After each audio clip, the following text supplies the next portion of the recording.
Hi, YouTube. Hola, YouTube. Hola. Welcome back. We're here. We're almost ready to go.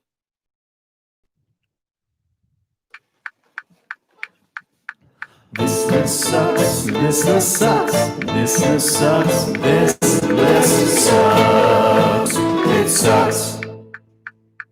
What's going on, everybody? Welcome back to This List Sucks. I'm Mike, I'm JB, and we're here and we're together again. together. What is it? I always think of Reunited.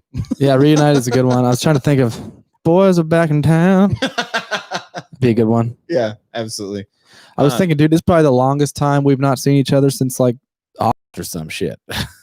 Yeah, probably. I mean, I think in December, I think we had to do one of those remote episodes because I was back down in Texas in December. But yeah, it's been a long time. It has. Like we've managed to dodge COVID, so that way we can do all these things, in person. And so far, so good. Yeah, and it's so much better, right? Much better when you don't have to worry about internet lag or anything else. Yeah, we did consider doing it another remote one on Friday, but we figured you guys wouldn't mind waiting just a day or two, and it's going to be that much better. So yeah, and then because of that, loyal listeners, bless your hearts. Yeah, started. They Bernie memed us, harassing us. Yeah, Bernie memed us. Yeah, which is kind of fun to be part of, like the Bernie meme zeitgeist. It is. Yeah, I'm not gonna lie. We got our own Bernie meme. I know. I'm trying to pull it up here so I can. It's pretty. Oh yeah. So, our listener Daniel Derrickson, or his Facebook name is Derek Danielson, but his Facebook put a picture of Bernie and it says, "When you're waiting for the new content to drop." And then Daniel, Lee Stamper of onlylee.com actually had something to say too. Did you read his comment on there? No. What did he say? Well, I posted today that we were going to be delayed by a day in recording, and Lee was pissed. Okay. Shocking. Yeah. So he commented said, "Well, we had a deal for ad spots on Friday nights, and we weren't consulted on this. I know you guys are new to this industry, but there are contractual obligations that don't go away simply because you changed the date out of personal convenience." You'll be hearing from our legal team. Onlylee.com's legal team? Yeah. I bet they're pretty legit. Man. Robust legal team. I wonder if key members of the Onlylee.com legal team are still working at Cinnabons in Omaha, Nebraska. Yeah. The last we checked. Yeah. Shout out Better Call Saul. Seriously though, one of the favorite things, and I was a little bit bummed that we weren't together last week whenever we heard the messages, because man, that was a joy. Thank you so much. Like everybody that took the time to send those messages, they were magic. They were just really good. We got new t-shirt suggestions. Mm-hmm. So send us some more messages. We love that, and we'll keep playing them. It's fun. Yeah, it is a lot of fun, and we enjoy the interaction. So comment away on YouTube too. YouTube too. Yeah, if you have like thoughts on an album we're doing this week, if it's one you love and and love, send us a little blurb about it, and we'll gladly play it. Yeah, and that's something that we can do after the fact too. Is like if there's good cogent comments out there that are not just racially motivated hot trash, because we won't read your racist comments. That's the one rule. Yeah, no racist don't shit. Be racist. Yeah. No racist shit. It's not hard. But I think listen, it's just another way to see what people are saying. And I really apologize. I just said listen again.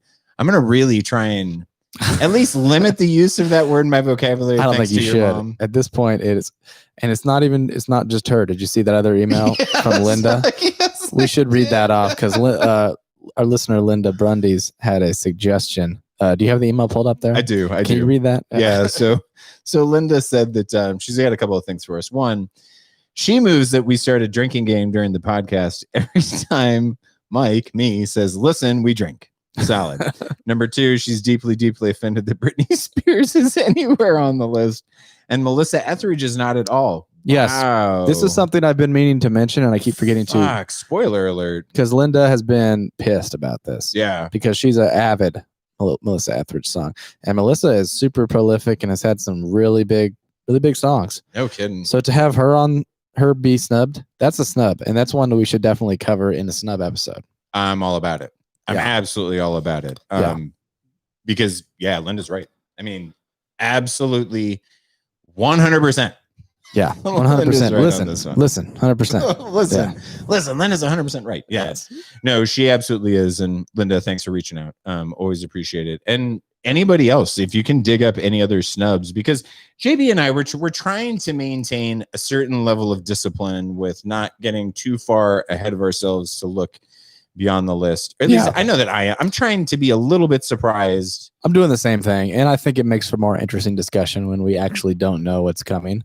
Yeah. Like if we already know, then it's easier to, make conjectures about what should and shouldn't be on there. But when we don't know, it's more exciting. Yeah. But the idea that Britney Spears, and again, I think that you could have maybe put some Britney Spears on this list, but not perhaps. that fucking album. No. Gosh. God. Not the fucking Britney. It's her Meltdown album, right? Like, yeah, we had she Miranda, even talks about it. Yeah, we had Miranda Lambert's divorce album, which was pretty good. We had Marvin Gaye's divorce album, which I love. We're all about the divorce albums, but the Meltdown albums. Yeah, I'm okay with semi-psychotic break. Yeah, I mean, it wasn't a psychotic break. Well, maybe it was kind of close. Yeah, it was borderline at any rate. Anything catch your ear this weekend? I know this is not Friday, right? We're a couple of days late this week. We are late, and no, I didn't really listen to anything new. Yeah, I was pretty absorbed. It was a fantastic week for the listening from the list. So yeah, I was kind of digging on that. I've already got into next week's a little bit, so I'm excited about a couple of the albums from next week already. But I didn't check anything out new. How about you? Did you? I did. I listened to. There was a new EDM that came out this week. It's, the artist is Bicep, and the name of the album is Isles. And I listened to that just a little bit. And then Willie Jones, who's a country artist. Oh no, it's Logic 1000. Logic 1000 is another kind of EDM type artist, and she released an EP, so it was only 4 songs. Cool. And it was pretty easy to get to and super ambient, which I really like EDM for the most part. I like to put it on in the background whenever I'm working. So the ambient stuff's right up your alley, then, right? Yeah. And it was nice. It was worth a listen if you're into EDM. But cool. But the sad thing is I'm kind of doing this, like, I do cheat when it comes to new music coming out, and every week when I'm going out and looking at the new music, I'll also go out and see what's coming soon type of thing, because Apple does that, right? They talk about releases that are coming up in the future, and that's good. I wish so Spotify did that. It's so sparse, man. Like, how far does it go in the future? Like right now, I think you can go out and you can see stuff that's coming out in late February. At least, wow. At least big name stuff. Now it's not giving you every single thing that's coming out, but right. But the big releases. So not a whole lot on the horizon, huh? Holy fuck. Stand corrected? I'd fucking stand corrected. Royal Blood is getting ready to release their 3rd album. That should be fun to listen to. Okay. Weezer has a new album coming out on. Weezer has a new album? Yeah. Is it like a best of album or something? No, it's like a brand new studio album. It's called Okay Human. Okay. Okay, Human. Yeah. Okay. Okay, Human. Lana Del Rey has a new album coming out. Down in the future. And I'm not gonna say that I'm a huge Lana Del Rey fan, but she's pretty intriguing. Yeah. She's a nice voice. Kings of Leon, but I'm not a big Kings of Leon fan at all. Dude, I liked like real early Kings of Leon. Really? Can't do it. There's a song called Taper Jean Girl. Kind of like that song. Yeah. But that was before the whole, what was the big song? The Sex is on Fire. Yeah, I didn't dig that. Yeah, I'm out. Yeah. That's and where talk about a song that got absolutely just bludgeoned to death. Oh, God. Yeah. Like top 40 radio, alt radio, every radio. And then Foo Fighters. Foo Fighters do have a new album coming out. I did know that was coming because they played on SNL like a couple of months. It's been a while, actually, and they played a tune from that new one, and it was pretty cool, actually. Because I think they were one of the last musical guests before SNL went on break. Yeah, that sounds right. Yeah. And then they're going to be on break. I don't think SNL is coming back until maybe this weekend. There's a new SNL episode. Yeah, sounds possibly, right. But I don't really watch it every week. Yeah, I do wish there was like a tighter. I don't know. I wish there was more stuff for me to look forward to, especially considering that last year should have been a year where everybody should have been Was writing. working. Yeah. Right. Well, hopefully we have live music to look forward to.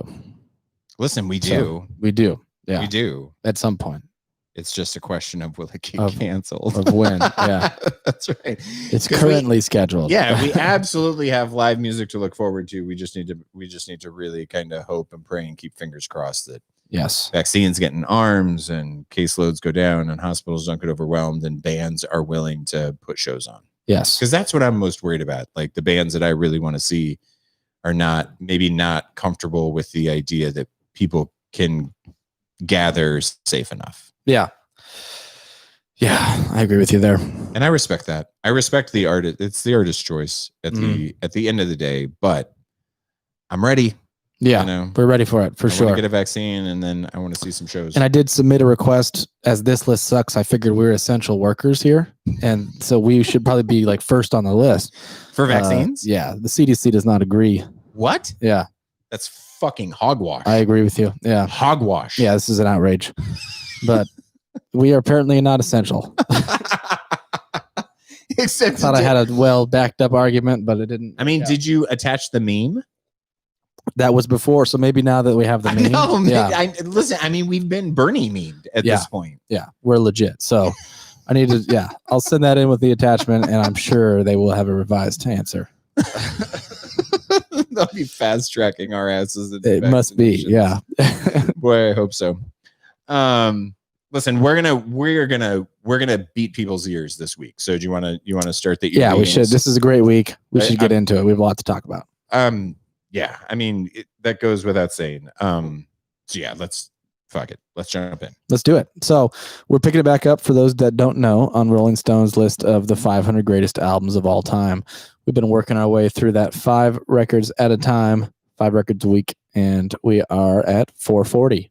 So 60 albums down. Mm-hmm. And one thing I realized we didn't do, and I don't know if now's the time to bring this up, but I'm going to bring it up, is at the end of the first 25, we did a recap where we went back and picked all of our favorites of each 5. So we did that at 475, and we didn't do that at 450. We didn't? No, we didn't do it. We didn't go back and recap. So we should do that at some point. I thought we did. I thought we took a break and I thought we did. We'll have to listen back. We'll have to listen to our own podcast. We'll have to listen to our own content and see what in the fuck we did. Yeah, maybe I forgot, but I wasn't thinking we did. I do like revisiting. Listen, I think we did. Okay. I think we did because that was when we took a break for a couple of the Christmas episodes and the New Year's episodes. Okay. And so I do think we did that. Maybe we did. But we can fact check and we can go back and visit if we need to. But either way, we're within a couple of weeks of another 25 record milestone where we can go back and kind of pick. And now we're getting into some blocks of 25 where it's going to be a lot more challenging for me. Yeah. It's going to be a lot more challenging, especially with this particular 25, just based on some of the stuff that's coming up this next week and some of the stuff that we went through this week. Yes, definitely. So with that being said, let's dive in. Number 440 was Loretta Lynn's Coal Miner's Daughter from 1971.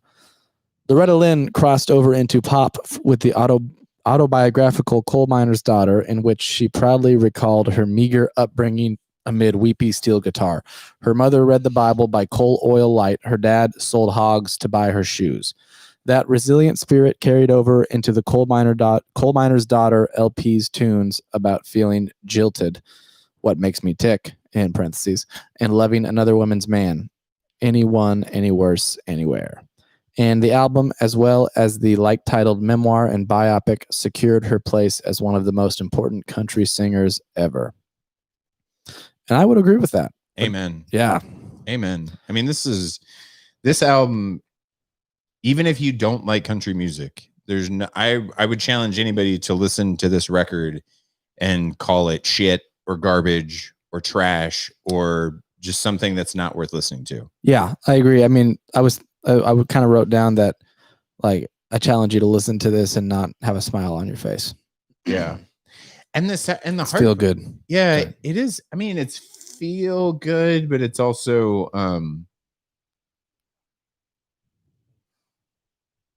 it's very authentic in a way that isn't phony. Yeah. No, it's like a snapshot of American life, you know? And especially like in her first song, I just love the way like it really painted her lyrics painted a picture of like a simple cabin American family life, you know? Yeah. And I loved that. But yeah, just something about the hoppy 145 country tunes. Like they were all very simple, but it never was in a bad way. And it just makes me feel good, at least. Maybe not everybody, but Coal Miner's Daughter in particular, it does that classic, like you're talking about the 1-4-5 chord progression, but then the key changes, right? There's like 2 or 3 of them in there. There's 2 different key changes, and both times it's like a 2-step key change, or maybe like a 1-step up key change or something like that. And it's wonderful. Like it's a super classic trope in music. Yeah, right? But sometimes it can be cheesy. That's the thing, especially when you go, and not on this, you know. Yeah, that's. But I'm just saying, sometimes it can be, especially when it's like a half step or a whole step up. Mm-hmm. It's like, oh, that's just an easy way, an overused way to kind of make it a climax. Yeah, or to add length, or to just raise the energy level. Yep. But it never felt like that on this record. And there were a couple songs with key changes, most prominently Coal Miner's Daughter. Yeah. Yeah. There was a part of me that, and this is, remember, so this was released in 1971. So this is at a time where, quite frankly, the fact that Loretta Lynn got 3 songs that were her own songs on this album is, I think even that in and of itself probably felt like a winning accomplishment for her in 1971.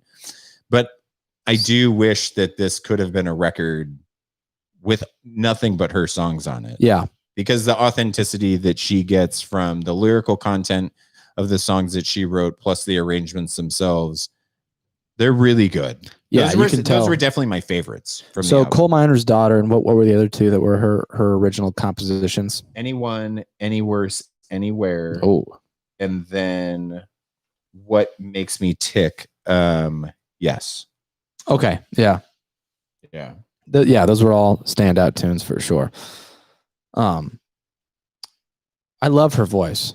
I do too. She just has like this, it's like this breathy raspiness to it. Mm-hmm. But just, and her vibrato is like, it's a little different than the normal vibrato that I hear. It's faster. It's like wavery and quick. Like whenever she sings long held out notes, it's like a quick, like bounce, like jittery, fast vibrato. Whereas I feel like normally I hear it a little longer wavelength, you know? Yeah, I don't even think about that as a vibrato, because I think of vibrato as a vocal technique that one would use on purpose, and I think that what you're ascribing to vibrato is just the nature of her tonality. Does that make sense? Because it doesn't. Yeah, but no, I'm definitely talking about like vibrato, like on there. And I could pull up a couple examples. Maybe I didn't explain it very well, but there's some times where she's like intentionally going, doing vibrato, but it's a quick wavelength. It's like faster vibrato than I'm used to hearing. But I know what you're talking about too, because she just has that tonality to her voice sometimes. But yeah, because she almost has like it's like a really quick quaver to her tone. Yeah, quaver is a good way to, or quiver, it's because it's not I don't know, it gives her voice kind of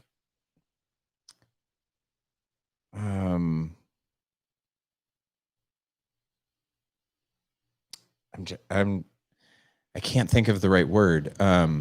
She's hard to describe, man. It gives her it makes her, it opens her up. You know what I mean? Like that quality to the voice. I don't want to say that it makes her sound vulnerable, right? Mm-hmm. It creates like a vulnerability aspect to her voice it's really unique. That's not to say that you can't get that in other places, because I think that you get that a little bit with Diana Ross when we did the Supremes album a few weeks back.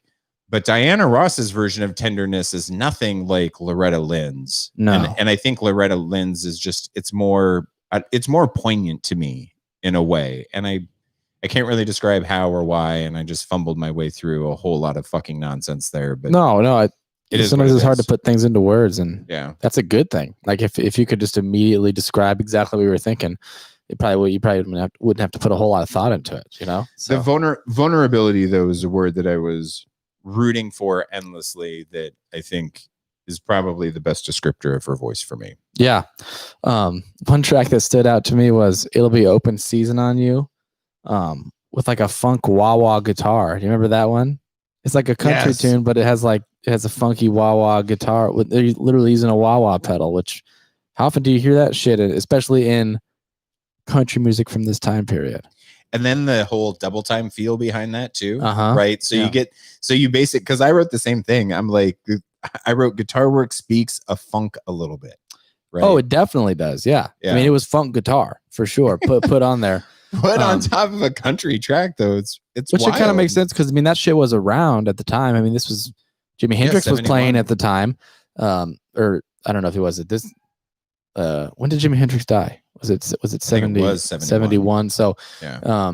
But he had been around, and so they just were throwing a little bit of that in there. But it was almost kind of Hendrixy wah guitar. Are you checking that to make sure? Well, no, actually, what I was looking because I wanted to see what year Sex Machine came out. I think it was the same year, wasn't it? It was so Sex Machine is actually a 1970 release. Okay, 70. Yeah. So Sex Machine had already been released, and so you want to talk about funk? You know what I mean? Like it doesn't get any funkier. So shit that was out. It was all out there. Yeah. It was all out. And they were taking stuff from that, and I appreciate that a lot. And that also had I'm a sucker for like gospel choir backing vocals. Yep. Which we're gonna get into on another record for today, but yes, we will. but that song had that, and I love that shit. Yeah, that was fantastic. The bluegrass that you get on "What Makes Me Tick," I dug it. Like I dug it a lot, you know, especially knowing that it was one of the tunes that she wrote, and to write a bluegrass tune, yeah. I liked it a lot. And I also really liked For the Good Times, which was a Chris Christopherson tune. Yes, I did know that. You know, Chris Christopherson. I was trying to see. There were a couple other notable covers. There was a Conway Twitty cover. A couple of Conway Twitty songs, right? Hello, Darlin' was Conway. And yeah, I think there was another one too. You're right. Well, and in some of the digging that I saw, those two went on to record, I want to say that they recorded multiple albums together. Loretta Lynn and Conway Twitty. Did they? Yeah. So I think that, and I don't know. I know they were closely associated. Yeah. I don't know how much of like a killer songwriting duo they became, but I can only imagine because he was a really talented songwriter and she was as well. And so, you know, hopefully they came together like Voltron on some of those later releases. We're not going to know though, because they're not on this fucking list. Yeah. That's the thing. Not a lot of country on this list. Yeah. What did we say? Like 12 or 13 country records on this entire 500 album list. 13 that you would call like real kind of pure authentic country. So I think we'll both agree that we're cool with this being on the list. Absolutely. Do you think with knowing that fact that there's not hardly any country on it, do you think this should move up? Yeah. Yeah. That's what I was thinking too. I wrote that down. Because and again, you know, when you're going to be so limiting in what you do for such a huge swath of music that was really, really influential, you're hard pressed to find a more influential genre. Yeah. Short of like maybe blues or jazz. Yeah. Like those are really, that's like the holy trinity of music, right? Without country, blues, and jazz, like you don't have any of the fucking music we listen to these days. Right. And you're like, yeah, fuck those guys. Fuck those guys. 12. Yeah. how many country records do we got on this? 13? That's perfect. It's fuck. Don't worry about it. And it's fucking perfect. 14 Britney Spears records. I don't even know if she has 14 records. Probably not. No, but listen, there is plenty of other dog shit that's got thrown onto here. So yeah, listen, I added it to my digital library. I will I did too. Yeah. I'll find this record too. I don't, I'm not gonna go online trying to hunt it down. Yeah. I'll probably find it. And I'll pay a good price for it. I'm not going gung ho ordering it or anything, but if I'm at a record shop, which I frequently find myself, I will probably pick it up if I see it. So yep, I'm there with you too. So good on you, Loretta, and good on you, Rolling Stone, because this was a jam. And that's a short one, so throw it on, guys. It's like a half hour long. Yeah. And like all the songs are really concise. There's no it's paced really well. Yeah, nobody should ever have any problem getting through this. But I mean, listen, I guess if you're only going to listen to a couple of songs, you got to listen to Coal Miner's Daughter. Obviously. I think for me, if I was only going to tell you to do one other song, I would tell you to do probably It'll Be Open Season on You. Yep, that's what I was about to say too. Yeah. That's a great one. The outro track was pretty solid too. Snowbird. Yeah. Yeah. I loved the piano runs on Snowbird. It was really, really cool. Yeah, nice snappy upbeat. There was some dobro on there too, which I like dobro. Listen, it's a half hour. Yeah. Just listen to the whole thing. Just you have a half hour. You do. Who do you think you are? Go drive somewhere. Go drive across town, because by the time you get to the other side of town, you'll be done, or at least you'll be getting a Snowbird, and then you'll sit in a parking lot or in your driveway and listen to it for a little bit longer. Yes. So, moving on. Let's do it. Please, I know you're excited about this next one, Mike. 439. James Brown. Woo! Sex Machine from 1970. Rolling Stone says, kicked off by its hypnotic 11-minute title track, a studio jam to which Brown added fake crowd noise. I love that so much. Sex Machine signaled a new funk renaissance for Soul Brother number 1, thanks in part to the groovy skills of bassist Bootsy Collins and his guitarist brother Catfish, who had just joined the band. Pairing Sex Machine with a legit live set recorded by Brown's previous ensemble, It's a Man's World, sounds devastating. The LP continued his legend as one of the all-time greatest live showmen. I cannot stop listening to this record, and this record ended up turning me on to The Payback, which came out basically like a year later, I think in 71 or 72, and I can't. I can't get enough James Brown in my life. Yes, you're obsessed with this one, and I'm right there with you too. They call James Brown the Godfather of Funk, right? I think that's the title. Is it the Godfather of Funk, or is it the Godfather of Soul? Oh God, maybe I fucked it up. Is it Soul? I gotta find out for sure. But and he really is that. And this album, whichever one, whether it's soul or funk, I mean, I think it's more funk. This album in particular is definitely more funk. Apparently they call him Godfather of Soul. But Otis should be funk. Otis Redding is like, you motherfucker. Yeah. Deserves recognized for that. Yeah, this was definitely more funk for me. There were definitely a couple soul tunes on it, but for the most part, it was that funk. Yeah. And even like the first song, that wasn't live. I thought it was live, and then I did some research on it, and it's all fake, but it's like 11 minutes long. So they're just like jamming in the studio for like 11 minutes in the same way that you would at a live show. Yeah. Oh yeah. Fucking great. And if you listen to like, okay, so they do. So they clearly lifted the introduction, because the album starts with, and now the most fantastic singer on the planet, the hardest working man in show business, Mr. James Brown. And the crowd goes crazy. And clearly the announcer guy was from the show in Augusta, Georgia. Yeah. Because I want to say several of the tunes, I actually kind of wrote it down. Yeah. Several of the tunes are really live from a show that he did in Augusta. So I don't want but this is track 6. I Don't Want Nobody to Give Me Nothing is actually the first live recording. Yeah. And that's from Augusta, Georgia. And then Lowdown Popcorn is not. That's a studio recording. And then I think maybe the rest are live, I want to say. Yeah, because Spinning Wheel was live. If I Rule the World, There Was a Time, It's a Man's World, Please You Please, and I Can't Stand Myself. Yes. And then Mother Popcorn was another one that closed out the show. And also, I don't think Bootsy Collins and Catfish Collins were on those live recordings, right? I feel like the second half of the record had a different bass player in it. That I don't know. And while we're talking, I'll kind of look that up so I can confirm. I dug pretty deep into this though when I was listening to it, only because I had already I did 2 different cold listens to this because I couldn't really grasp how much I was enjoying it, and so I did like 2. I listened to it at least two times. Yeah.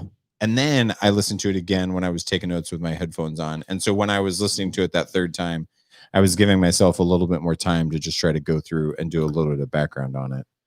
Yeah. So the Get Up, I Feel Like Being a Sex Machine medley, which I think includes that and Brother Rap and Bewildered, and I Got the Feeling, and Give It Up or Turn It Loose. I think those are all Bootsy Collins and Catfish Collins. But then when it goes to the live track, that's not those guys. That's Jimmy Nolan on guitar, who is really fucking fantastic. Yeah. And I love Catfish too, but I was surprised by Jimmy Nolan. I feel like I wrote something down about him because he played with him a lot. That's a little bit, honestly, that's a little bit shocking because one of the things that I read was just how brutally difficult James Brown was on basically all of his backing bands. Oh, just like Frank Zappa.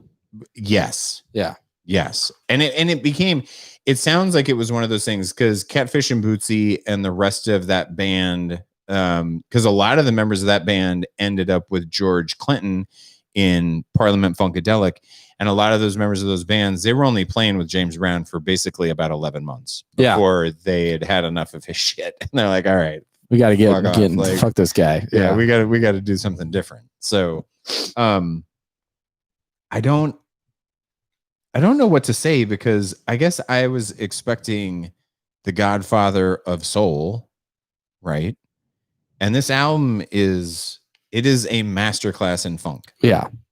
I mean, I feel like everybody thinks of James Brown as a funk guy. I feel like that's how I always think of him. So it's weird. But I mean, I didn't have a ton of exposure to James Brown either before listening to this record, or listening to the Payback. If I ruled I definitely have spent a lot of time listening to the Live at the Apollo record, which I bet you that's on this list. That's like considered one of the greatest live albums of all time. Which one? He's released 4 of them. There's one though that's like I know he's released several live. There's like a couple different ones, but there's like one that's a standout one, I believe. I found a collection of 4 different Live at the Apollo releases that I listened to all of those shows. And what'd you think? And that collection is a lot of fun because the very first recording, I want to say, was like from 1964 and 1965, when he was still very much more of a soul guy. Then the next one was from 69 or 70. And then the one after that was from 73 or 74. And then the last part of that collection, I want to say, was from 78 or 79. And so you get like this really cool breadth of like how he kind of grew and changed as his style kind of morphed and changed. And so it was a cool listen. A very cool I want to listen. say that there's one of those Apollo recording that's like stand out and that's considered one of the, and I think it's the last one for some reason. But they I don't were know all about really that. good, dude. Yeah. They were all really, really good. Yeah. And for me, what I love probably the most about these is when it's just like his band forming a little backing like palette for him to just fuck around. Yeah. And like especially like the first song, it's just groove. That's all it is. It's just a groove. It's like the bass line's kind of doing the same thing the whole time, but in such a tight pocket way with the drums that it's just, you could sit there and it could go twice as long and you wouldn't get tired of it because you get lost in it. Yeah. And James Brown is just doing his fucking thing. And he's like, I was thinking about this. Like rarely do you find an artist that commands the audience and the band's attention alike. I mean, you can tell that, especially in these live recordings like that, everybody in the audience is hanging on his every word and move. Like, and I was trying to think what other artists have done that. And I was thinking like a rock equivalent would be like Freddie Mercury, I guess. Yeah. But who else, like, other than those two guys, like commands the attention of an audience in that way? Where like if you go see James Brown, you're staring at James Brown and you're listening to everything he does for that entire time period. And same for if you saw Queen back in the day, I guarantee you were hanging on. Not that you're not appreciating the rest of the band because they're fucking fantastic in both cases, but you're definitely hanging on every single word that Freddie Mercury says. You know what I mean? Yeah, I'm with you on that. Let me ask you this though, because I've never been to any of those shows, but when you get into the live tracks, whether it is Spinning Wheel and Low Down Popcorn was not a live track. No. But Spinning Wheel definitely was. And I want to say Lick and Stick was as well. But Lick and Stick did have James Brown like scatting and kind of singing some over the top of Lick and Stick, right? I think so. Because I'm just trying to remember. Spinning Wheel was an instrumental. Purely instrumental. And that's another thing I was thinking is I love that he he's fucking James Brown. He still lets his band take a song and show off. And that's what I was most curious about is like, if you went to see James Brown, how many times did James Brown just say, take it away? Fucking listen to like, yeah, I'm James Brown, motherfucker, but y'all should check out these people too and just let them rip. And his band is so good, dude. His So band tight. is so tight, and it almost gets overshadowed by James Brown, but because he's just probably one of the best frontmans that's ever lived. You know? Yeah, but because it wasn't just the voice, it wasn't just everything that he was singing, and his especially mannerisms. Yeah, and on the back half of this album, some of the howls that he does, and you can really only call it howls because he does that little like cat scratch scream thing, you know what I love it because Me too. I really, really love it within the context of the music because he's just like, yeah. He's Dude, that was pretty good right there. He's just getting after it because he's getting down. Dude, yeah, I wrote, so he did that on Bewildered, okay? And I wrote down James Brown just going fucking crazy with these screams. Yeah. And I wrote, he must be mainlining coke. I mean, I don't know. By 1970, yeah, probably was, right? He could have been. Who knows? At this point. Maybe he's like Frank Zappa in that, like Frank Zappa was a hardcore no drug use guy. Only James Brown was the exact opposite. Yeah, was he? Because I actually don't know. Was he pretty heavy into? Yeah, I haven't really done a lot of reading into that. Listen, don't do any reading. Just go out and look at videos of his interviews later in life because he's got a couple of fucking banger interviews. Oh yeah, on like CNN and news networks like that, where he is just he's clearly out of his fucking mind on cocaine. Nice, pouring sweat. Okay, like so dressed in like surely. Oh yeah. Throughout this whole thing, Yeah, he was a madman. Ripped. Yeah. He was a madman at this point. One of the interesting things that I found, like, apparently James Brown was notorious for telling his band on a pretty regular basis that they were really terrible and that they weren't any good and that they needed to get their ass back into the studio and practice more because this show sounded like shit. And I guess that was one of the things that like the Collins brothers got tired of really, really quickly because they would say that there would be nights where they absolutely knew that they smashed the show, like no like they just crushed it. They could all feel it. And James Brown would come backstage and just berate the fuck out of all of them. And that would get old. Yeah, tell them how bad they were terrible and just that they needed to practice more. And then on other nights where the band knew that they weren't very tight and that they had work to do, he would come backstage and he'd be like, "Y'all are the best band I've ever heard. Like, you guys crushed tonight." And it was like this constant, like, psychological warfare. It's like emotional abuse. Basically. Yeah. I mean, basically. And actually, just looking at this kind of side note, but we were just talking about how James Brown like let the band take over on Spinning Wheel on the instrumental. Turns out he played organ on that. So he wasn't really letting them take over. No. And his organ was set up right in the center of the stage, and everybody else was 45 feet behind him. And everyone else was pitch black, and there was just a spotlight on James Brown. He's like, I don't want anybody to be able to see them at all. Yeah. I would love to tell everybody the songs to go out and listen to, but realistically, what I would tell you is everybody should go out and listen to this whole album. Yeah. If you're gonna listen to one, probably listen to the first track, I would say. Yeah. If you're really only gonna do one, you gotta do you gotta do Get Up, I Feel Like Being a Sex Machine. Technically the full name of the song.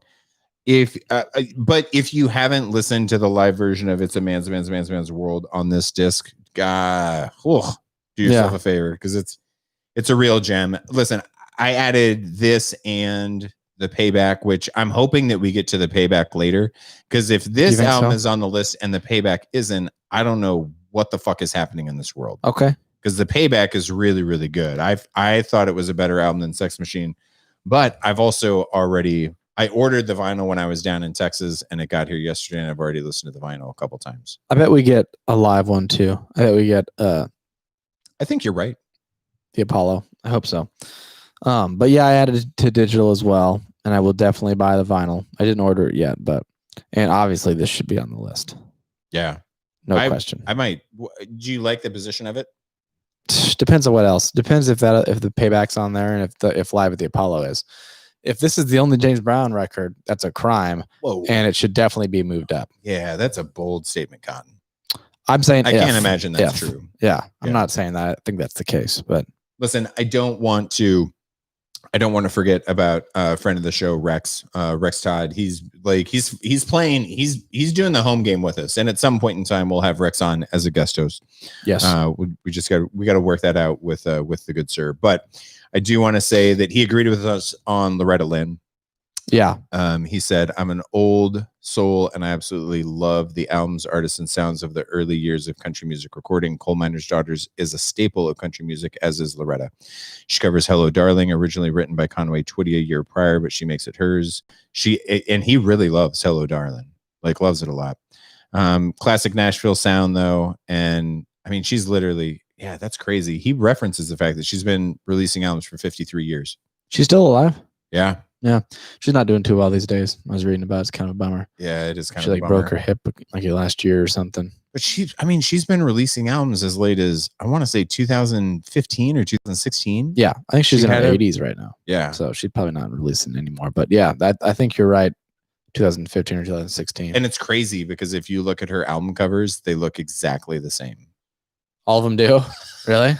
It's like I didn't look at that. It's like a different colored dress, but she always she stands exactly like she's standing on the cover of Coal Miner's Daughter. She only knows one way to stand. In these high waisted kind of empire dresses, if that makes sense to anybody out there, and they're just slightly different colors, always bright blue pastels. Oftentimes, I like it. Rhinestones. Nice. That's a country thing. That's Dolly Parton does that too. Very much so. Very much so. What do you have to say about James Brown? Hardest working man in show business, is on the scene like a sex machine. Fuck yeah. Yeah. He loves the brass section throughout. He says, although the chorus all through the first tracks get repetitive ad nauseum. Fuck you, Rex, you son of a bitch. The rest of the album. We're not having you on this podcast.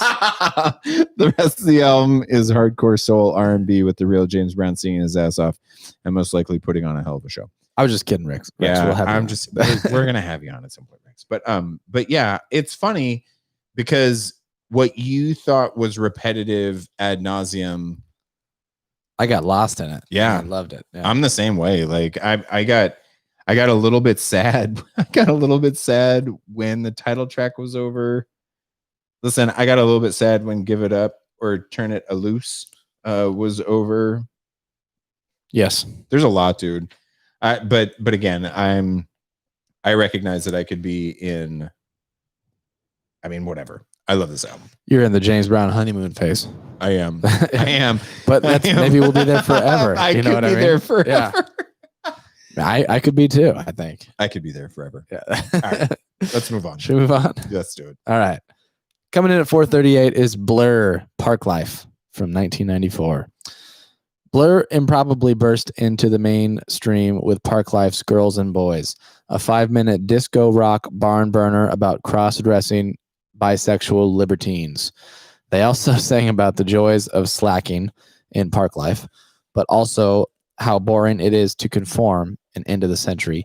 And they transformed a map of England into a metaphor for surviving rough patches in This Is a Low. Frontman Damon Albarn's gifts for storytelling, sing-along melodies, and Anglophilia set up Blur as heirs apparent to the Kinks and fierce rivals to Oasis for Britpop's crown, which basically means that Rolling Stone has decided Oasis won that because there has to be Oasis on here, right? What's the story? Morning Glory. It's probably on here, and it's going to be above this, obviously. So, well, it's definitely. Listen, it has to be on the list, I would assume. Yeah, and it's definitely above this. Yeah, where do you think that album lands? Actually, in the high 300s, between 350 and 400. That's my guess. What about you? Are we doing another bet? I gotta fucking get my winnings back somehow. All right, fuck, man. I'm gonna make note on this here Oasis because bet. I'm pretty sure for those who don't know, we do have a bet because Mike was asserting that Nevermind, yes, by Nirvana is in the top 10, And I was like, that's fucking crazy talk. There's no way. And then the more I think about it, I think I lost. we don't know. We haven't looked it up. But people have given me some like winks. And so I think that I probably lost. They've been giving you those notorious winks. Yeah, I really haven't looked it up, but I've gotten a couple winks from people. Okay, so let's get down to brass tacks on this Oasis bet, so that way we can get back to Blur. Yeah. Do I get to go? I'm going first. I think it's in 350 to 400. What do you think it's in?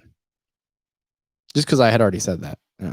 I'm gonna say 200 to 250. Holy shit, dude! Really? Might be higher than that. It might be top 200. That would be crazy. I would disagree with that. This list would suck if that was the case. I mean, it would serve as further confirmation of the suckiness of the list, right? Okay, that'll be fun. That bet's in the books. So this is like the beginning of my crippling gambling addiction. As I lose both of these. Did you like this album? So would you actually?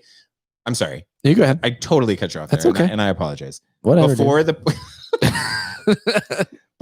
podcast started, JB and I were talking specifically about Blur, and I mentioned to him, and I brought to his attention for the first time that this was Damon Albarn was part of this group from the Gorillaz. And JB made the comment. He goes, "Holy shit. Man, that makes sense because a lot of these songs sounded like the Gorillaz." Yeah, and I was wondering it so much that I think I wrote it down on a couple songs. And I suppose I could have done a quick Google search. I had the resources, and I just didn't do that. But I think I wrote down, this sounds a lot like the Gorillaz. Okay, so or not the Gorillaz, but the voice. But they don't sound like the band, you know. Yeah, nothing like the Gorillaz. But yeah, if you would have known that going into it, do you think it would have tainted your opinion of it either better or worse? I think it would have been worse because I would have expected more. Because I like the Gorillaz, and I think that he's a fantastic songwriter. You like the Gorillaz? I do. Yeah. So I think I would have had high expectations, and I didn't have high expectations. For some reason, I assumed I didn't know what to expect. It sounded like a grunge band to me, given the time period and the name Blur. You know, so I was thinking it's going to be like some kind of 90s grunge band, but obviously not one of the really good ones because it's not very high on the list. Although Alice in Chains isn't on the list, right? At all. So yeah, maybe that's not a tried and true method. But so this album was my least favorite of the week, I will say. Check. But this was a fantastic week. I didn't hate this album. I didn't even dislike it, but I didn't like it. So I did know about that it was album, yeah, and I did know about the Gorillaz connection, and so that's what fucked me. Yeah, that's what fucked me on this album. And listen, I'm not saying that if I would have been ignorant of what he did after he left Blur, that I would have. I don't think that I would have fallen in love with this album anyway. Yeah, but you might have been a little more open to it. Yeah, it made it a lot more difficult. It made it a lot more difficult knowing that he was getting ready to, like, Clint Eastwood was only a few years after this. Was it really? Yeah. When was that? Like 2001, 2003, something like that. Oh, really? The first Gorillaz disc. I guess, yeah, that's right. Did that have what's the song? The windmill for the land. Love forever, hand in hand. You know that song. No. Feel Good Inc. Feel Good Inc. is on Bad Days Incorporated or something like that? Yeah. That's 2008. That was like their third. I think that's the third Demon Days. I'm sorry. That's on Demon Days. Yes. And Demon Days is the third Gorillaz release, I believe. Okay. So Clint Eastwood was first. Interesting. Yeah, that was on the self-titled.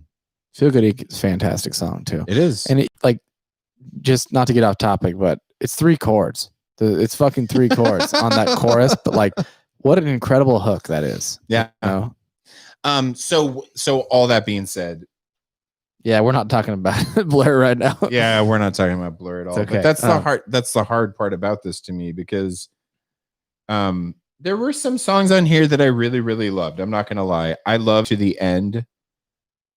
I think that you get really interesting layers on that song. Lyrically, it's really, really wonderful. It's subtle. Like that to me, that was the highlight. you Yeah. know? I had 2 songs with Devil Star, and it was To the End, and it was This Is a Low. Yes. I fell in love with that song too. Yeah. That's the only, so on my starring method, that's the only one that I gave. That's the only one I gave 3 stars to. I really loved it. I loved the bass work on it. The guitar line in that song is really, really wonderful. And that was pretty psychedelic rocky. It was really spacey. Yeah. There was a really cool guitar solo that was like double tracked on that one, like Yes. two guitars at once. Really good tone, and it had a nice build to it. And I wrote down, I wish more tunes on this record felt like this. Yes. Because I would have liked the record a lot if it all felt like that. Yeah.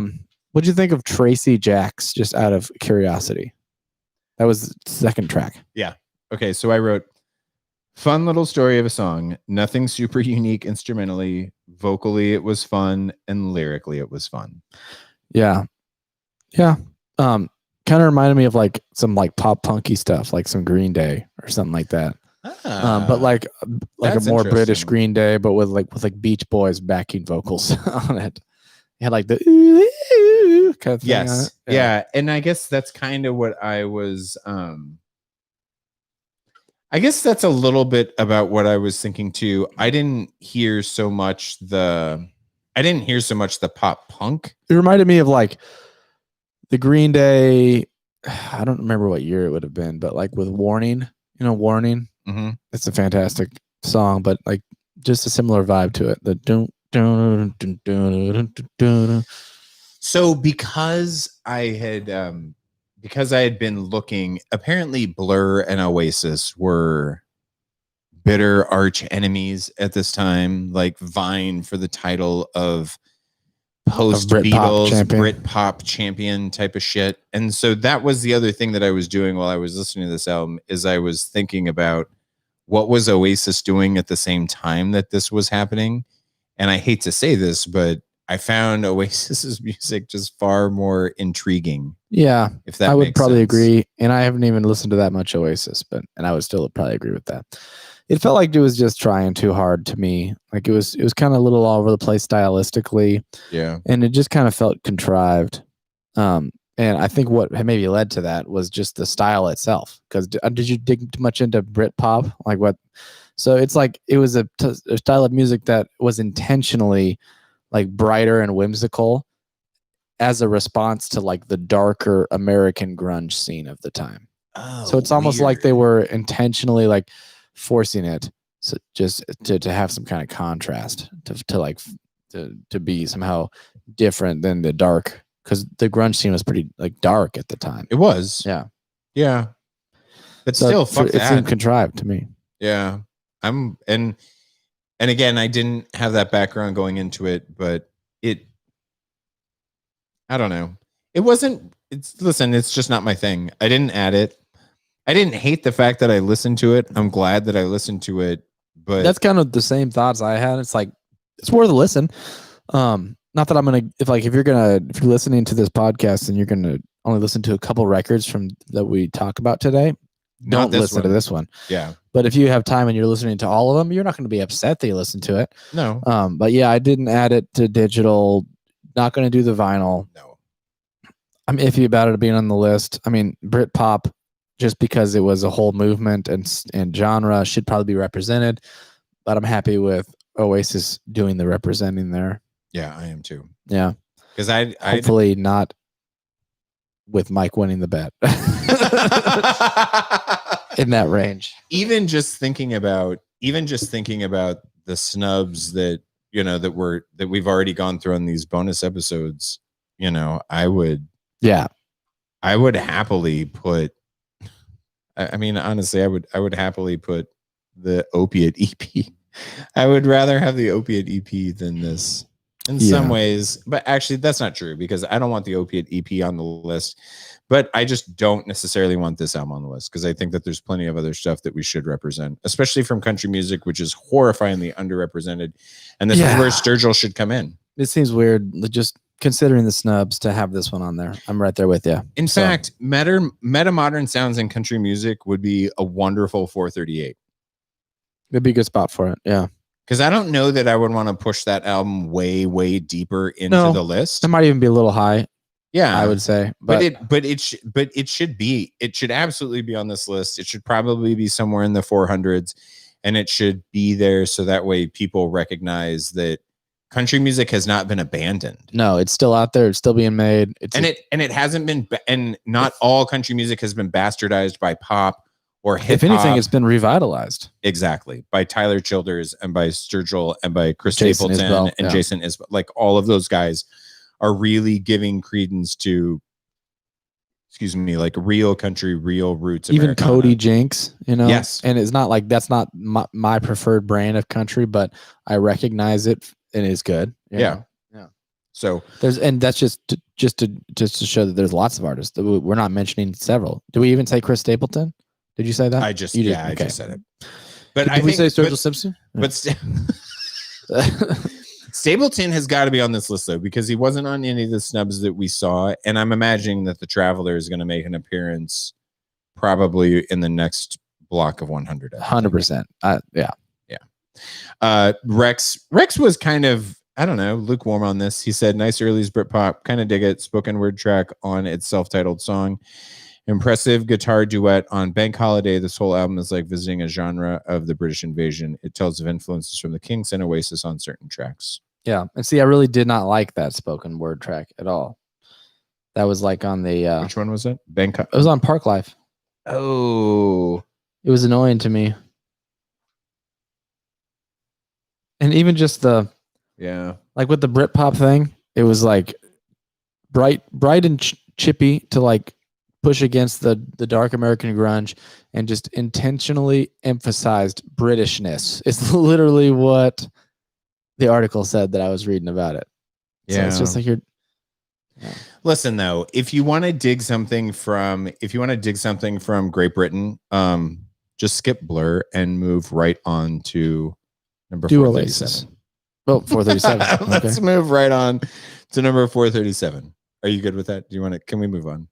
Yeah, absolutely. Yeah. Coming in at number 437 from 1991, the band is Primal Scream, and the name of the album is Screamadelica. Rolling Stone says Primal Scream was a run-of-the-mill UK alt-rock band who discovered a rave culture, overdosed on acid house music, and retrofitted their sound with the fun, trippy, druggy disco rock diversions on Screamadelica. The single Loaded, their first UK hit, combined house piano, folk melodies, and a danceable beat. While moving on up, their US breakthrough drew from hippie folk strumming, gospel choruses, and Stonesy guitar and tambourine. Sure, some of Screamadelica feels like meandering mute music, but that's proof that sometimes the journey is more fun than the destination. Yeah. This album rips, dude.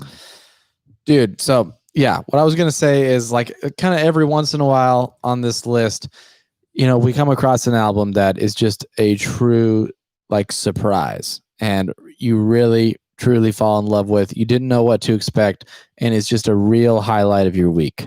And probably the most notable example for me thus far has been Sparks. Oh, and this is my new example. My house. Yes, Jesus. dude, that was a wild. I didn't know what the fuck that was, and that was like if nothing else comes of this podcast except for we discover that kind of stuff. Yeah, worth it. Or can is kind of the yeah. same. Can's another one. Yeah, definitely. Yeah, but this is my newest version of that, and this is I think this is my favorite one so far. Of Primal that Scream? whole, it's my favorite kind of. I didn't know what I was going to get more than going Sparks into it. Yeah, I think so. Wow. Because I do have this weird soft spot for like house and EDM type music. Dude, I'm not even disagreeing. It's a lot to think about. Yeah. But yeah, this was fucking wild. There's a part of me that just I've seen enough live EDM done really, really well that you can get lost in that music in a really, really wonderful way. And so the way that this whole record was predictive of what ended up happening decades later with electronic music is so mind-boggling to me. And the other thing that's crazy about this is a 5-piece band. Yeah. This isn't DJ music. Not at all. And it's all over the place stylistically. It just jumps from crazy genre to crazy genre, but when it's like when it's drilling into any one of these individual genres, it's finding the best part of that little piece and it's pulling it out. Yeah. And yeah, so like this first track, I talked to Mike about this before I listened to this, and Mike was like, it's like early EDM, it's like early dubstep almost at times. And I listened to this first track, Moving On Up, and I was like, what the fuck is Mike talking about? Because this first track is not that at all. No. It's like a straight up, it sounds like the Stones. Like if you told me this was the Rolling Stones, I would believe you. Like even the voice kind of sounds like Mick Jagger a little bit. A little. And it's got like these gospel choir vocals, which I had hinted a little bit about that earlier. There's a lot of that gospel choir stuff on this album, and I love it. There's like slide guitar, Southern rock sounds. But then right when it goes to the next song, I was like, okay, I see what he's talking about. So, and it doesn't really let up either. No. Like once they start to go down that path, they just get more and more committed to it. And it's just so catchy. Yeah. Yeah. I mean, even right now, I can like sing you the bass line from Slip Inside This House, like the down, down, down, down, down, down, down, down, down, down, down. And I just love that it just sticks with that like for like 6 minutes. And and I love when they have a great use of the DJ formula, you know, which I don't know that I've talked a lot about. We talked about the DJ formula. The DJ formula. Okay, so the DJ formula is really cool, and it's not just like DJs. It's like jam bands use this too. Okay, sometimes. But the DJ formula is gradual cumulative addition of parts. Okay. And then partial subtraction and sudden reintroduction. Okay. That's the DJ formula. Okay. So it's like when you build it up and you add a bunch of different things and you create a really, really funky groove, and then you take some of that away. Maybe you take the bass line away. Yep. Maybe you even take the drums away for a certain number of bars, and then you bring it all back, and you're just like, woo! And everybody's like, God damn, it's a party again. That's all it takes. You can drive people fucking crazy. Literally. It's simple. Yeah. But I'm getting excited just thinking about it. Yeah. But they use that a lot, and like to very, very good effect. Yeah. Some cool synthy sounds. Like you were right about the early dubstep kind of stuff. Great vocals though. And I love, you listen to a lot of it, and like a lot of it is kind of EDM-y, dubsteppy, but then you get to a song like Damaged, and it sounds like a Velvet Underground song or something. Yes. You know what I'm talking about? Yes. No, absolutely. It's like a singer-songwriter tune, like a slow one with a really great guitar solo. It's just a rock song. That's all it is. It's like, I thought about those as like a cool-off track. Yeah. Right. And they do, like, the pacing of this album is really, really brilliant because like they do exactly what JB is describing about. Like, I'm totally going to steal your DJ method now. Yeah. And by the way, next week is the king of all DJ. It's like the king of all DJ method bands with LCD sound system. Oh, sweet. I'm so excited about that. But at the same time, they would throw these coolers in there that would give you a chance to kind of, if you will, think back to where you had been on the record before and be like, oh man, wow, it gave you perspective. Yeah. Right. That's in terms of everything that they were doing across all the tracks on the record. Giving you perspective is exactly right. That's the thing with the DJ formula is it's not so much the high points that matter. It's the low points that make you miss the high points that matter. Yes. You know, it's absence, and you can tie it into what like Miles Davis was talking about when Miles Davis said things like, "It's the notes you don't play that matter the most." You know, it's like the space you leave, and that's what the DJ formula is all about. It's about taking parts away and making someone miss them, and then just when they miss them the most, when they're missing of them reaches the highest point of the roller coaster where they're going to get sick of it or bored after, then you put it back. You know, and it's like, yeah, it's the absence of it that makes it mean more. Did you so I made a note on here. Without this record, does Kid A get made? What year was Kid A made? 2002, I think. I mean, you could make an argument. 2001. You could make an argument that no, it doesn't, or that it's different. It's fundamentally different. You know, and that's kind of what I was thinking, because that was that's the band. Actually, October of 2000 is when Kid A comes out. That's what. It's weird because the first time that I listened to this record, again, I was so shocked and kind of taken aback by how much of this weird electronica influence that you get in so many of these tracks, that it really made me think, man, because this is a 5-piece, right? This is a traditional 5-piece band that's making music that sounds in some ways very much like a traditional 5-piece band. At times. But at other times, it doesn't sound anything like that. Yeah. In my mind, it sounds like Bass Nectary or just any other type of traditional DJ music.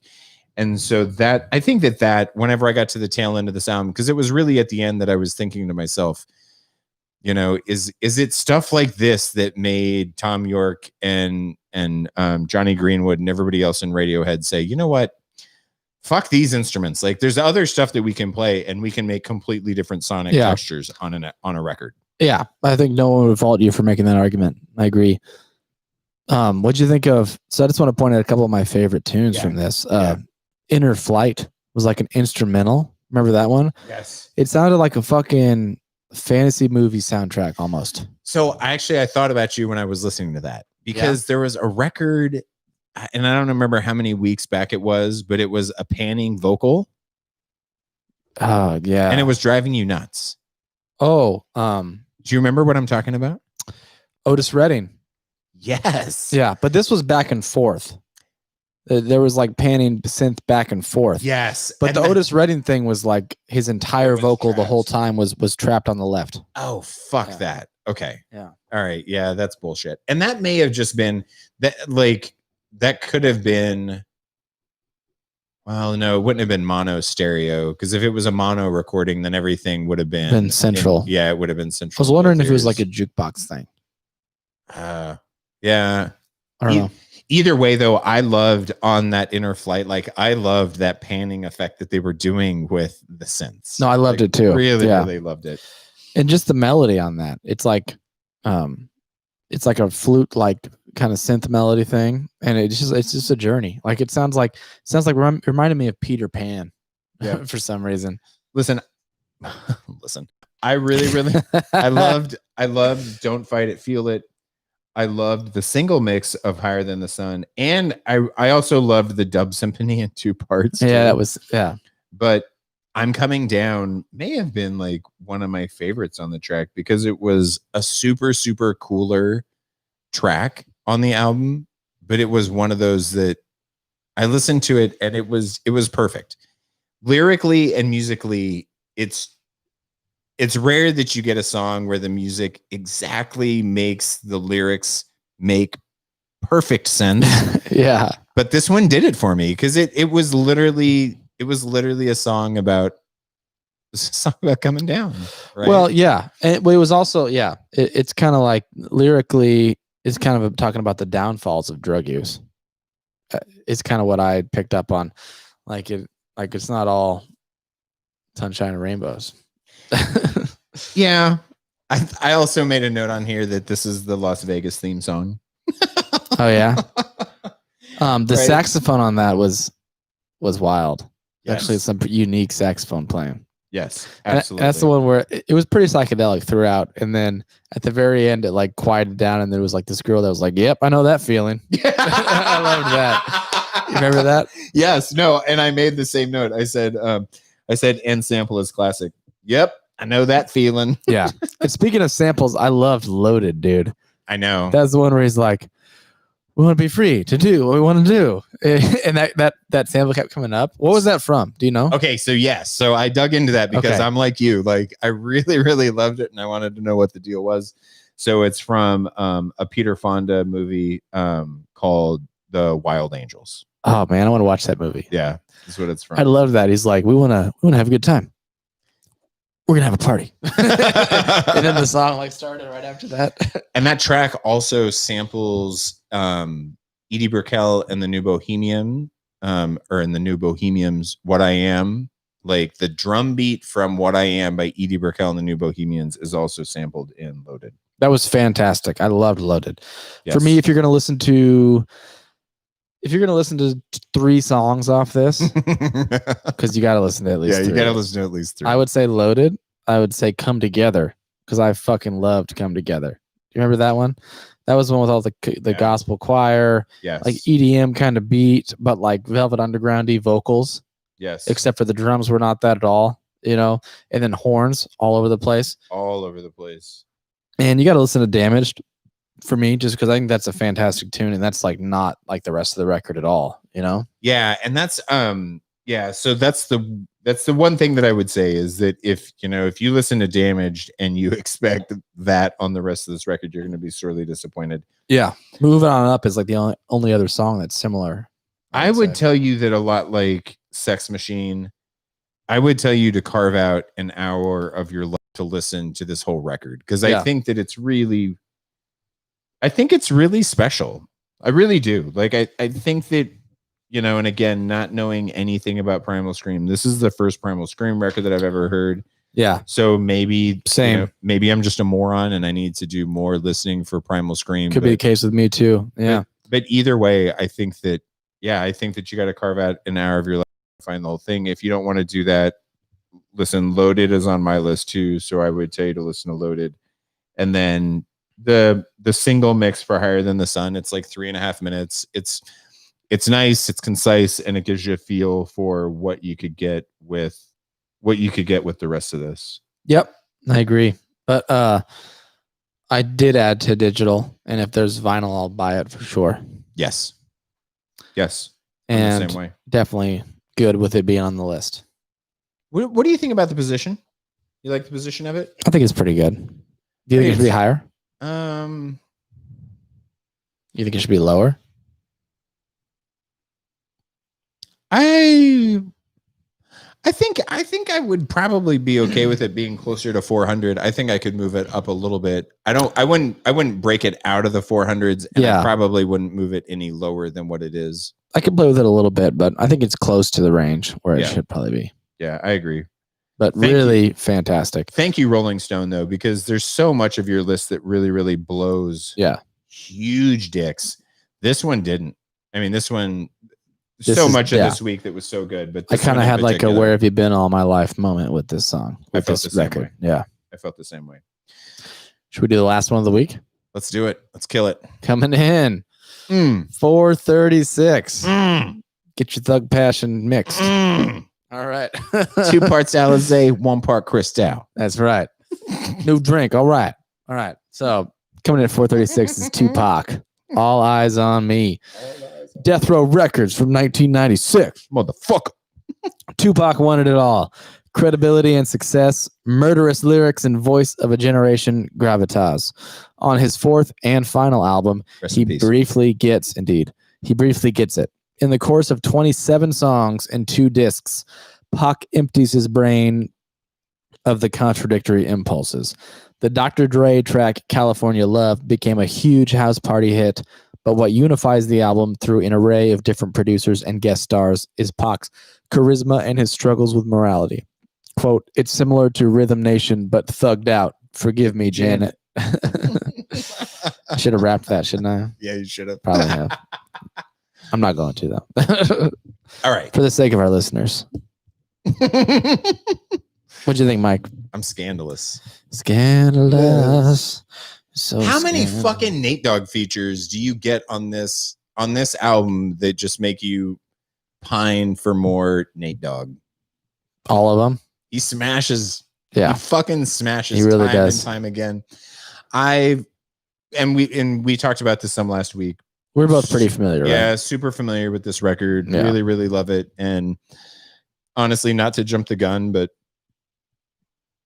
I'm disappointed that it's this low.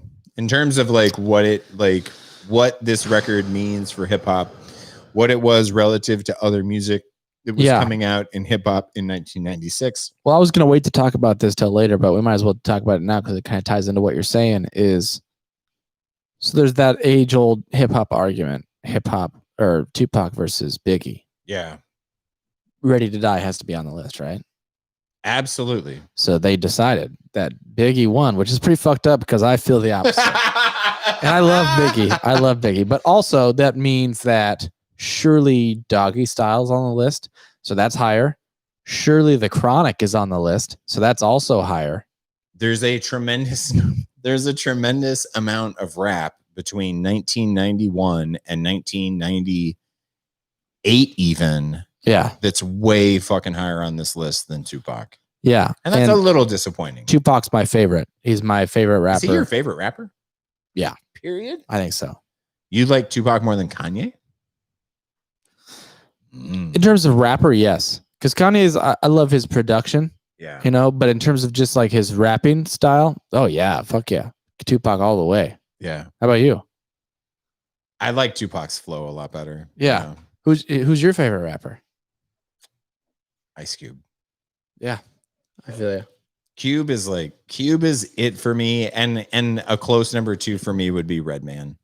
Yeah. And Redman, and so shout out to Redman for getting the feature on this, right? Because Got My Mind Made Up is the song that Redman and Method Man are both on, along with Immortal Outlaws, which was like Tupac's crew of homies. And Immortal Outlaws are on a ton of the tracks all across both discs. So this is a double disc, and they're really, really all over the place. But I love Redman. Yeah, me too. Really, really love Redman. But actually, speaking of double disc, it's actually the first ever full length hip hop album. All Eyes on Me was solo, the first ever solo full length double album. Double LP. Yeah, of all time.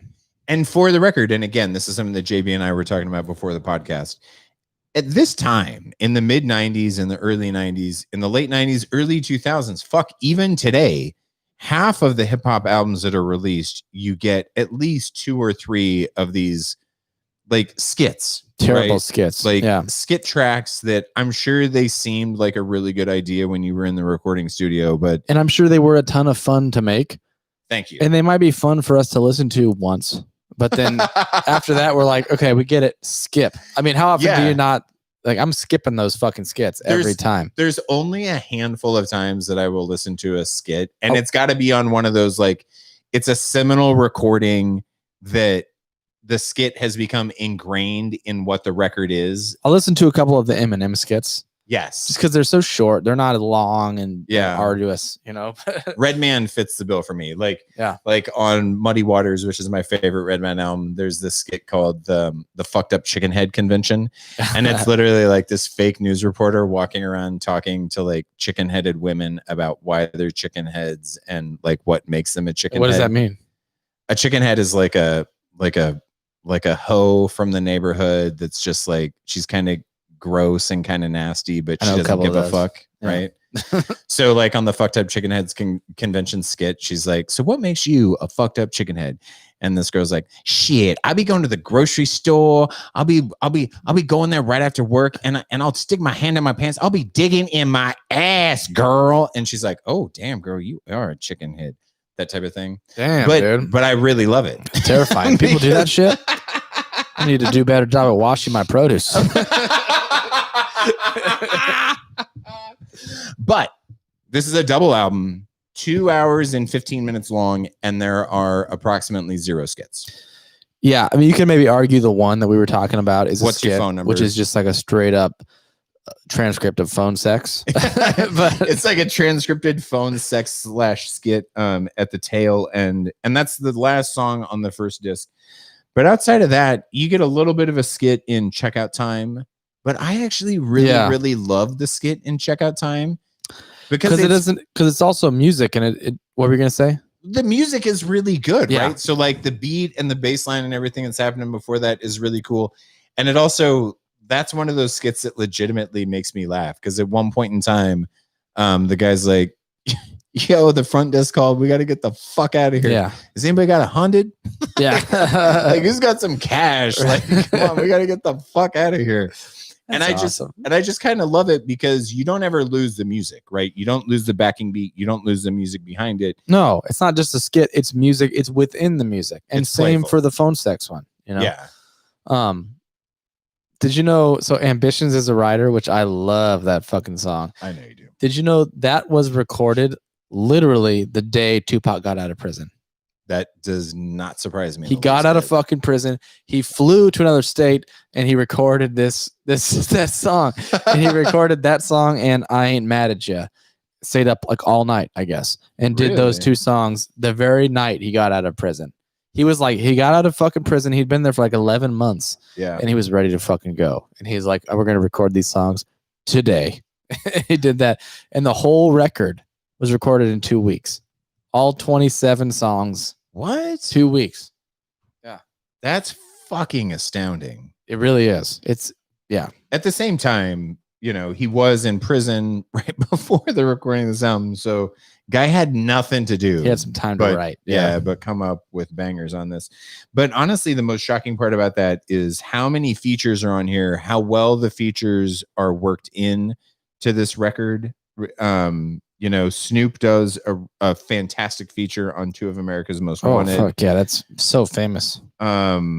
No More Pain is a great song on the first disc. Of course, listen, California Love is also on this record. And if you haven't heard California Love, you need to get out from underneath your rock like more often than what you do.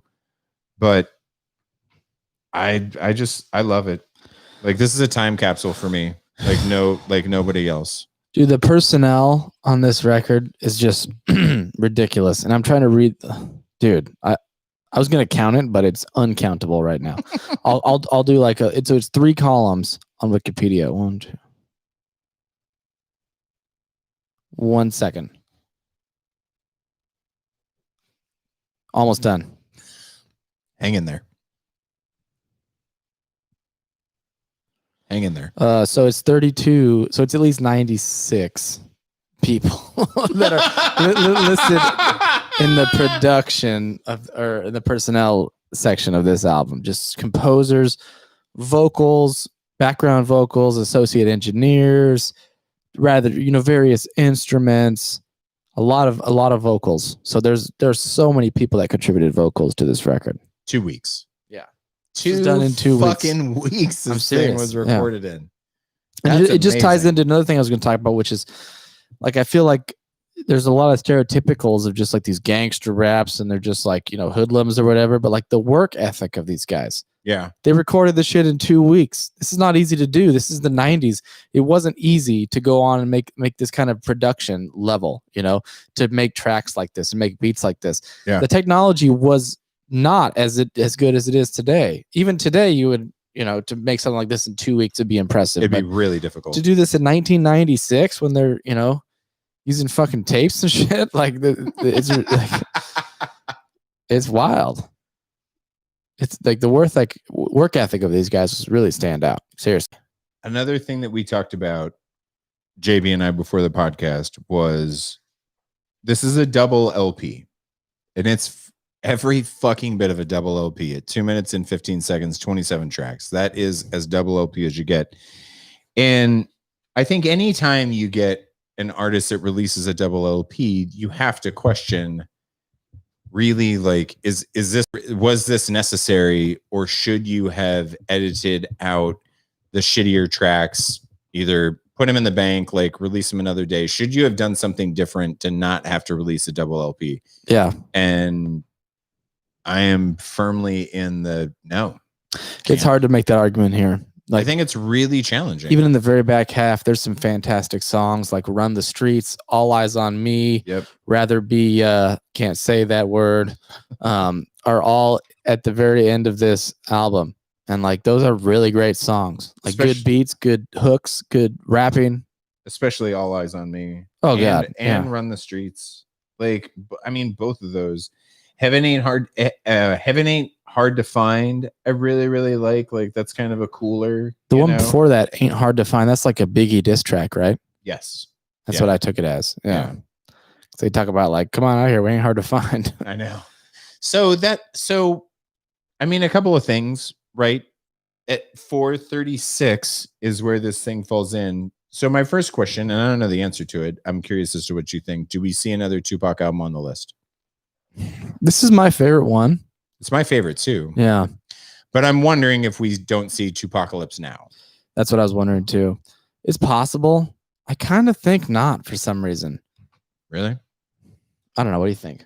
I think that would be disappointing. I wouldn't put it past these fucks in Rolling Stone. I mean, it would definitely be disappointing. And there's also a part of me that's disappointed with Tupac being okay. So in the pantheon of hip hop artists that I hold at a really, really high level, Tupac is on that short list. Yeah. And the fact that he's the first one that appears on the list with what literally one of my favorite albums, period. It's disappointing. Yeah, it's too far. And for me, he's the top of my list, literally. Like he's my favorite like hip hop artist for sure. The swag that he's got. Yeah. And the fucking swag unbeatable. that Tupac has it's completely unmatched. And he was just he was a force. And he was intelligent. He was really, really super smart. Yeah. Super, super smart guy. And if this record go ahead. I was just gonna say, if you listen to lyrically, and it's not so much on this record, because a lot of this record was post prison, and listen, Tupac got himself into a lot of trouble. Yeah, he did. Like he was no angel. Like he was kind of constantly battling court issues and battling charges that were brought against him. But at the same time, I mean, listen, he was super, super talented. Definitely very talented. Can't argue that. And you don't get so much of the social commentary on this record like you do on some of his earlier albums. Yeah. And so this is pretty much gangster rap unapologetically and doesn't have a lot of those moralistic kind of commentary themes like you said with his first couple albums. Yeah. But although it's fantastic. I did take a side track down the Wikipedia for one Dolores Tucker. Did you bother doing that at all? Does that name even stand out to you after listening to this record? No. Dolores Tucker, you's a motherfucker. What's that from? Instead of trying to help you destroy a brother. Which one is that from? Fuck. What song is that from? Might be from Trade and War Stories. Oh yeah. But what's the deal with Dolores Tucker? I feel like that's what that is. So Dolores Tucker was an activist that was really, really anti-hip hop because of the misogynistic messages in hip hop, which, listen, she's not wrong. No, she's totally right. And I mean, to that opinion there, a good majority of this is just about Tupac fucking random bitches. Okay. And then he has the nerve to write a song like Wonder Why They Call You Bitch, which is like him where he's basically like condemning a woman because she's a slut. Yeah. Which is he's justifying the objectification of women because this one woman's a slut. Yeah, but he's like condemning her for it. And he's saying like he's basically like wishing her that he hopes she'll wise up one day and become a respectable woman. And then he's talking about like the phone sex song. He doesn't even know who the woman is. Some random girl calls him and she's like, "Hey, you remember me?" He's like, "Oh, do we fuck?" And she's like, "Yeah." And he's like, "All right, I'll be over there soon." Yeah, I'll be there real soon. Yeah. Yeah. I mean, listen, that's. And not that I'm condoning any of that shit either, but no, but at the same time, you can't have a conversation about any hip hop release since 1990 and not have to at least acknowledge the fact that there's just severe misogyny that takes place in hip hop. And so that's why I was thinking that's just a little hypocritical. Like if you're going to do it, cool, but at least don't condemn women for doing it too. You know Right. Listen, I already had this. I actually already owned this on vinyl, and I already owned. Do you really? Yeah, that's awesome. Now I gotta have it. It's fucking rad too. Yeah. I'm gonna get it on vinyl. Yeah, I did add it to Dig. Yeah, I already had it. I already had it in my digital library. I already had it on vinyl. This record bangs. If you're only gonna listen to. I guess I'll limit it to 3 tracks, and I'm not going to include California Love because if you haven't listened to California Love, because you've heard that, fuck off, like you've already heard it. So the 3 tracks that I want you to listen to: How Do You Want It? How Do You Want It? How Does It Feel? 2 of America's Most Wanted. You got to listen to Snoop and Tupac trade shit back and forth because it's really, really good. And then. I'm actually going to go with Can't See Me. Ooh. I'd probably say Funk in Your Life. I'd probably say How Do You Want It also. Ambitions as a writer, and All Eyes on Me. Oh shit, going deep in this too. I love that All Eyes on Me call though. Yeah. I really listen. I love that. It's All tough. Eyes on Me. Yeah, it's tough for me to say listen to the whole thing because it's 2 hours and 15 minutes. But Yeah. if you're into hip hop and you, for whatever reason, haven't discovered this album or haven't gotten into this album, for you do need to knuckle down and spend all 2 hours and 15 minutes with it. Yeah. If you're a hip hop fan and you haven't listened to this, what are you doing with your life? I don't know. Yeah. Solid question. Okay. A great week. A fantastic week. I loved it.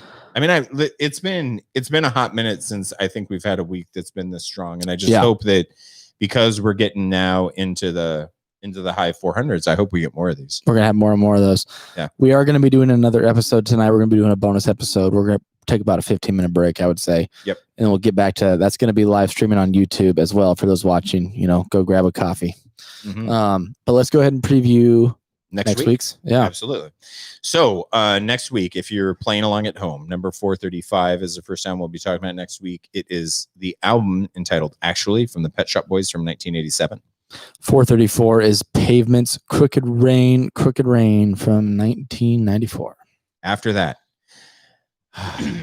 so excited. 433 is literally one of my favorite records. LCD Sound System's record from 2007, Sound of Silver. Yeah, we've talked a lot about that one, so man, we're excited about it. Yeah. 432 is one that Lee Stamper of OnlyLee.com is really excited about. Super excited. Usher Confessions from 04. 1904, that is. Yeah. And then the last thing we'll be listening to next week is going to be number 431 from 1984, the Los Lobos albums, How Will the Wolf Survive? I'm excited about that. I know like one Los Lobos song, so I'm excited to get into that as well. Yeah. So that everybody knows, next week we are going to be doing another guest of the show next week. So we'll be back to Friday. Okay. Yeah. And listen, here's my mea culpa. Everybody that has ingrained our podcast into some part of their weekend life, first and foremost, thank you. Like, we really do appreciate everybody listening. We truly do. And I'm really sorry. We made the decision to push this week to try to get the best quality production that we could, rather than try to stay on time, because it's not your fault. It was a joint decision. So yeah, listen, either way, next week we're back to Friday. And we're also going to be having a very, very, very, very special guest host, and that is going to be the one and only from OnlyLee.com. Yeah. Lee Stamper. We had to do this as a consolation because he was pissed about the ad revenue from Friday night. I know. Listen, we signed a really sticky NDA, and I can't get into the details a whole lot on this, but let's just say that Facebook post where he was talking about the legal teams, this is high stakes legal finagling that basically brought us out of the hot water from not releasing content according to the schedule, and getting Lee Stamper onto the show. Yeah, Mike and I are basically just pawns of OnlyLee.com at this point. The Only Lee machine. As always, thank you for your patience. Thank you for listening. Really do appreciate it. If you want to send us a message, you can go to www.anchor.fm/this sucks, and you can leave us a voicemail, which we would absolutely love because we like playing them on the show. They're great. Or you can follow us on Facebook. You can follow us on Instagram. So connect with us on social if you want. Subscribe to us on Facebook or on YouTube if you're watching it on YouTube. And you can always send us an email as well. And our email address is thislistsucks@gmail.com. So thank you. Thanks, guys. We'll see you next week. We'll see you next week. Bye-bye. This list sucks. This list sucks. This list sucks. This list sucks. It sucks. Bye-bye.